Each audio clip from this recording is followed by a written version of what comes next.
Good morning, guys. Welcome to day 165 until I'm a YouTube millionaire. I'm here in Reno, Nevada at the Atlantis, like you saw that I was going to be doing in the near future on the last video.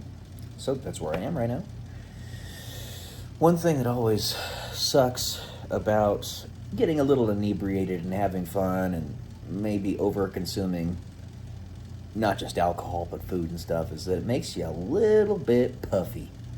So every time I'm up here I was like, "Oh, look at me, I look like a puffer fish." I'm just kidding, but I look puffy. See, watch this. See that? Takes a while for it to leave my face. That means I got a lot of retained water. That's what that means. It's alright though, it goes away real quick when I get back home. It only takes a couple workout sessions, maybe a fasting day. I do that sometimes. Not simply to make up for overindulgent days, though that does play a part much of the time, but also for spiritual reasons, health reasons, all sorts of stuff. Discipline. You lack discipline. You guys have ever seen the movie Back to the Future? That's like one of the principal's catchphrases in the first movie. And by the way, if you haven't seen that movie, Gen Zers especially, and Gen Alpha, if you're watching this, definitely watch it because it's a classic. And Steven Spielberg did some great work with it. And there's some really good actors in that movie. And one of them has Parkinson's now. Michael J. Fox. He's had Parkinson's since he was like 29. And he is still kicking. Still doing all right. You know, my grandpa on my dad's side had Parkinson's. He passed away when he was 81 back in 1998. Unfortunate circumstances surrounding that. He could have probably made it to 90 or older had what happened not happened. But basically he fell on the stairs and on his neck and suffocated. But that was 27 years ago. Either way, he had Parkinson's, but it didn't go any farther than his left hand. So it wasn't horrible. But Parkinson's usually comes with a plethora of other physical ailments.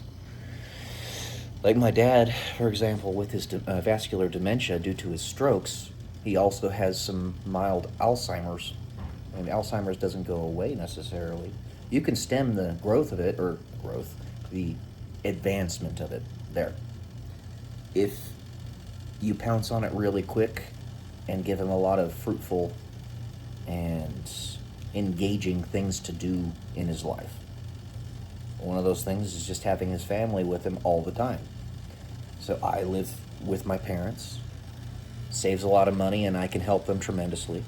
So does my aunt and my uncle and my uncle's girlfriend.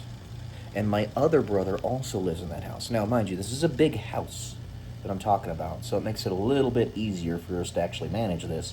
The house is almost 3,000 square feet with 5 bedrooms, and it's soon to have 6 when we frame in Loretta's bedroom downstairs, my aunt.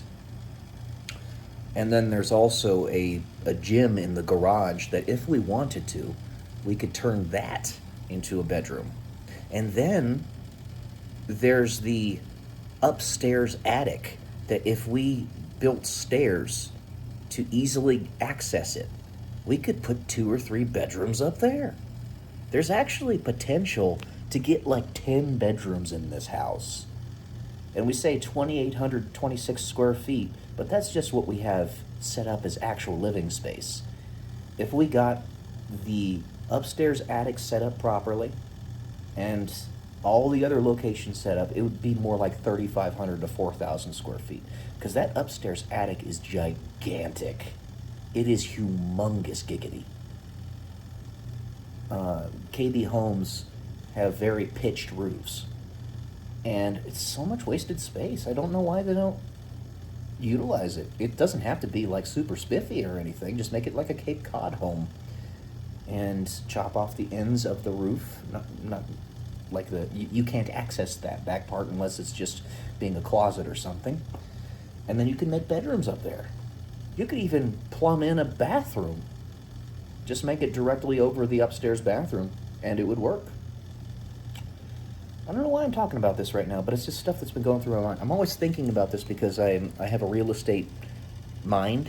I have an entrepreneurial mind in that regard, because not only could you have your whole family live there, but if you didn't want to do that, you could rent out each one of the rooms as a singular Airbnb. So in California, Roseville, California, the size of the bedrooms would equate to about $60 a night if we did that. So 80% booking, $60 a night for 10 rooms. Let's just say that equates to $50 a night. All right? So $50 a night times 30 is 3,000, is that right? No, I'm getting this wrong. 1,500. 1,500 a month times 10. $15,000 a month off of a singular property if you did it that way. And if we framed in all those rooms and did exactly what I was saying, we could probably get that done for $30,000. I think that could be done. But if we wanted to just put an upper estimate of like $50K, then still. See, these are the things that people don't think of that you could do if you really wanted to. But because it's not my house, and I'm not the one that makes those decisions, and there's a lot of other people that are living there now, I can't do that. However, I pray to God that I get sufficient equity, sufficient credit and all that to be able to buy the house next door to us, because it just is about to go on the market. Apparently the people that lived there before, it looks like they foreclosed. Because the house was probably under like a $650,000 mortgage, if I had to guess.